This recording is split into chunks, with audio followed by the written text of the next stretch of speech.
Hey guys, Coach Ben Lee here, checking in day 23. We're almost to the end of the 30 days. So I thought one of the topics that I needed to discuss, because I've been doing a fair few consultations because we're opening up our own gym shortly on the 10th of March. And so with a lot of the consultations I've been doing, I'm speaking to a lot of girls that are looking to compete or have competed previously. The experience for them has either, if they have competed, has been pretty horrible. They've been on like 1,200 calories, doing 5 hours of cardio. They've rebounded really bad, and so they've lost a lot of motivation for their training. Like they really used to enjoy training, and so they're looking for a new goal. They're looking for some sort of focus.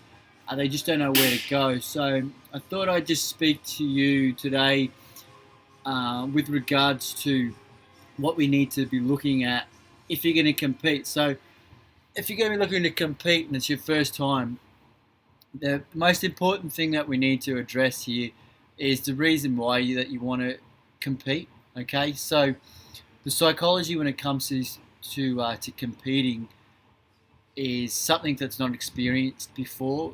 Most people have never really put themselves in the zone like that, where their whole mental focus is driven towards succeeding and trying to see and for an outcome.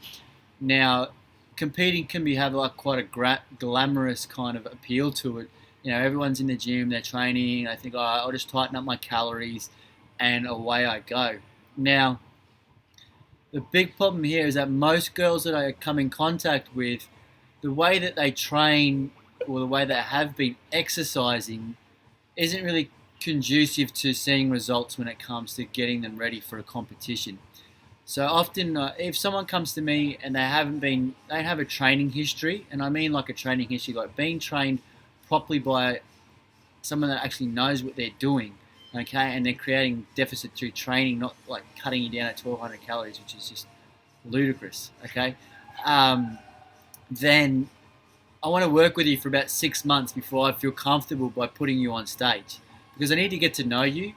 I need to get to we need to build a relationship of trust so that we can get you ready for a competition, but I can also help you after the competition, because the rebound post competition is something that needs to be addressed. Okay, and so there's two reasons why that we rebound. So let me talk to you about that today. Now, the reason why we rebound, like I said before, the psychology that happens here, because we're so focused, we're so set on seeing our goal. Okay, so everything, we start making the sacrifices of not going out and drinking with our friends, making sure that we're sticking to our diet and our macros and our calories. We're getting in, we're doing our training even if we're not feeling it that day, and we're really sort of putting in that 110% effort. And not and often in life we don't really set goals like that for ourselves. And so, after the end of, say, 12 or 16 weeks, however long you've prepped for, once that competition's over, then everything that you've worked towards, now you've got nothing else left to work towards. So what happens then is we start to see that decrease in, obviously, motivation, okay? But that decrease in motivation becomes because our sole focus has been on the competition. So we've just, all of our endorphins, all of just everything of what we've been trying to do has just been wound up into that. And then after that, that's that that's that mindset. That's all of that electric connectivity in the brain, okay? The feel-good endorphins, that everything that's getting us there, okay, has now dissipated. And so then what we look for then is we look to replace that. And then the next thing that we know, that we're looking to replace that serotonin, that feel-good feeling that we're getting from, working towards achieving this goal. We look to replace that. And so, girls, being emotional creatures that you are, what you look for, okay, is the next best thing, okay, and it's sugar. So the sugar is what you go after, okay? And then, so once we see you start to, so it doesn't matter if the prep was awesome, you're on like sort of between 1,600 to 2,000 calories throughout your whole prep. If you're having cheat meals or you're including like dark chocolate or whatever through your comp, that first competition, you just don't know how to experience the lull that comes after that. And so what happens is you start looking towards to replace that serotonin, that feel good feeling. Okay, and so we look for sugar. Okay, and because the sugar is going to replace that the serotonin, obviously from the not training.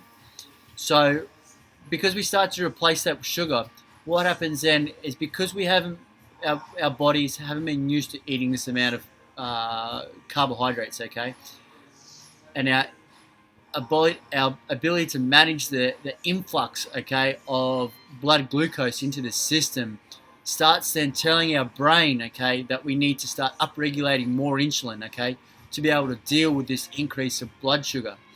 And so then we start to see this cascading effect. So not only are we emotionally eating, but then we've got our brain telling us that we need to eat as well to manage the amount of glucose that's coming through the system. So we've got like this really just cascading downward spiral, okay? And then that's how come, like, after a week, we just can't stop eating, and then 5-10 kilos, bam, we're back on. So this is really, especially if you've dieted down really hard, and you've gone down below that basal metabolic rate, okay, and your body just can't handle it. So this is why then when I sit down and I do my consultation with everybody, that the thing that I'm thinking of here is, we've worked together for a while now, but we've set 6 months, we've set 12 months, okay, goals. So after we finish the comp, we need to make sure that we've got some other goals that we're moving forward to help us keep that accountability. And often after we finish the comp, we are quite insulin sensitive. So this is a time to make, like, we're in fantastic shape, so we should be trying to take control of that and build some more muscle, okay, and bring us back out of that and build and put some lean muscle back on again, okay, and just work our way back out of it. So that should be our focus. That we don't want to just finish the comp and just, the hell with it, and then throw all the hard work away. So it's really important that we set some goals for post comp to get us in that right mindset, okay, so that we don't pork up. Now, that's my take on the psychology of competing, okay. Others, might disagree or agree or whatnot, but obviously, as you then have experienced that first competition and obviously the lull that comes after it, you tend to be able to deal with that better, okay, and then because you know what's coming. Like, no one, doesn't matter how many people tell you what's happened or how it is, but as long as we can put strategies in place to make sure that we negate, the negative side of it, okay? So what we're looking at here, guys, is making sure that we aren't doing endless hours of cardio. We don't want to down-regulate our metabolism and turn ourselves into like a fat storing machine. We want to be a fat burning machine, okay? So we're going to try and create most of our deficit through our training, okay, and with smart manipulation of our calories and macros, okay? Secondly, we want to make sure that our exit strategy is foolproof, okay? Where we're managing our food, so we're bringing our calories back up gradually. We've still got an exercise regime for a period of time before we take a break, okay?